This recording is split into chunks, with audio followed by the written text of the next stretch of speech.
这个女人是一名银行职员，她给男友买了豪车，并住进豪宅，尽情地挥霍着金钱，品味着浪漫爱情的梦幻人生。可没想到，不久后这种纸醉金迷的日子宣告结束。这究竟是怎么一回事呢？梨花是个家庭主妇，成家多年，过着安宁富裕的生活。然而生活过于平淡，她毅然重返职场，来到一家银行做小职员。平日里梨花工作认真周到，诚恳地为老年顾客推荐理财产品。这天，她去了一个十分有钱的独居老人家中推荐产品。老人的花言巧语总让梨花觉得他在暗示潜规则。就在梨花泡茶时，险些受到对方骚扰。恰巧老人的孙子光泰突然出现，解救了梨花。也正因为光泰的出现，他也拿下了这笔订单，因此成为了银行的正式员工。下班后，梨花去商店买了一对情侣手表，准备送给自己的丈夫。可丈夫却觉得手表太便宜。说到底，他始终没有认可妻子的工作，还是希望她做好她的家庭主妇。梨花觉得自己活得特别卑微，就连办张信用卡都需要征得丈夫的同意。现在的梨花越来越厌恶丈夫的轻视，她觉得自己的生活如死水般绝望、空虚。几天后，梨花乘地铁回家，恰巧在验票口遇到了光泰。两人寒暄几句后，梨花转身就走了。可光泰却像着了魔一样，一路跟着她，直到她下了车，他才恋恋不舍地离开。梨花突然觉得心情顺畅，她感到那潭死水仿佛有了荡漾。隔天，梨花去商场为自己买了一套高档化妆品，结果在她准备结账的时候，却发现现金不足，也没有信用卡。她突然想到客户放在她这里的现金，并自然而然地从中抽了一张付款。等回到银行后，她马上从自己的户头中取出现金补了进去。也许这只是一个不经意间的操作，但从这一次挪用公款开始，她的命运已经完全发生了改变。晚上，梨花发现那张年轻的面孔又在车站等她。她来到光泰面前，和他坐上同一班地铁。两人在车上面对面紧紧挨着，暧昧的气息在空中弥漫。正巧梨花的丈夫出差不在家，最终两人来到一家旅店共度春宵。第二天一早，梨花回到家，不料丈夫突然出差回来，吓了她一跳。好在丈夫以为她准备出门上班，还询问她工作是不是很辛苦。这次出差，丈夫给她带了一块高档手表。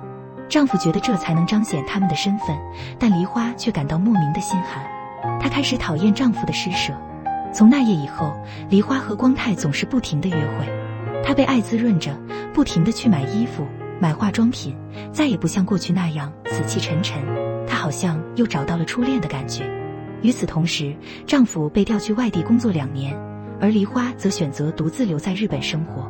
一次巧合，梨花在那位老人口中得知，孙子光泰一直欠钱。等他遇到光泰一问，才得知光泰借了高利贷去交学费，现在已经滚到了150万，而光泰已经无力偿还高利贷，准备退学。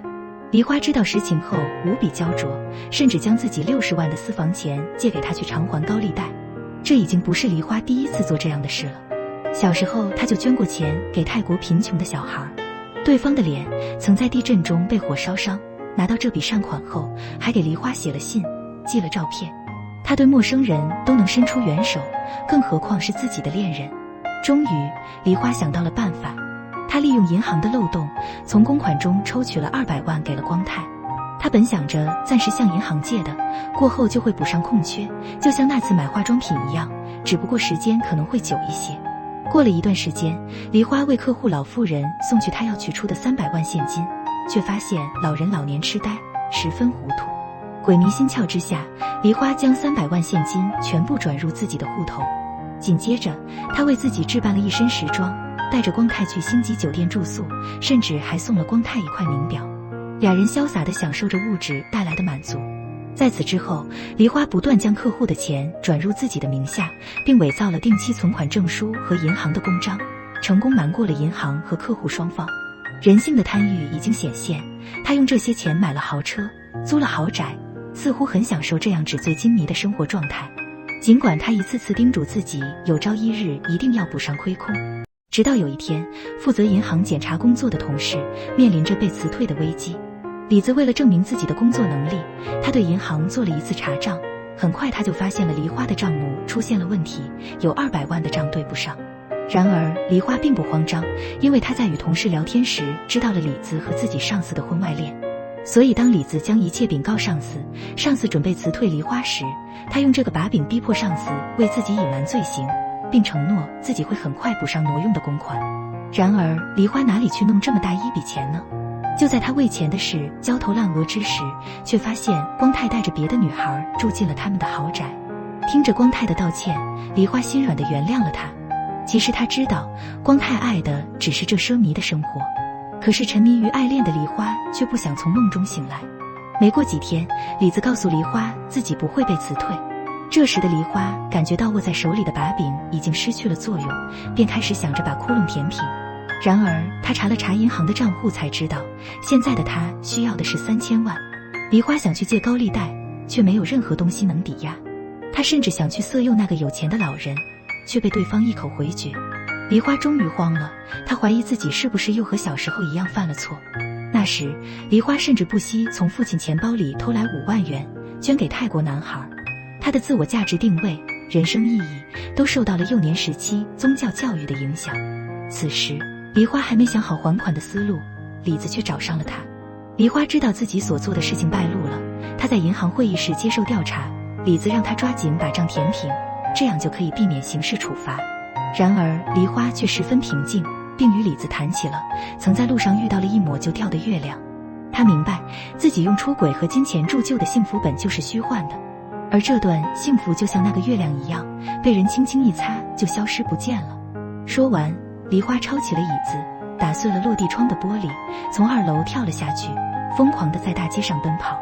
最后梨花逃到了泰国，她得到了自己想要的自由，也看到了那个曾经资助过的男孩。尽管此时的他并没有按照梨花所想的那样学业有成，但梨花觉得他实现了自己最初的也是最后的自我满足，而他需要一辈子在阴影中度过。归根到底，他所谓的自由也不过如此。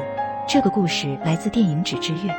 影片中的女主角梨花是个病态的存在，她表面上看上去乐善好施，但所有信仰却都是建立在他人的金钱之上，而为了能不断地资助别人，通过金钱来满足自己急切的想要被认同和渴求的欲望，他开始不择手段，甚至不顾一切遮掩自己种下的恶果。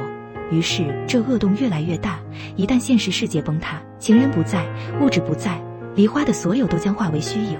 正如片名一样，画在纸上的月亮一抹就掉，一切最终都会散落一地，他也势必会付出相应的代价。好了，电影到这就结束了。这里是哪吒剪影，感谢您的关注与点赞，我们下期再见。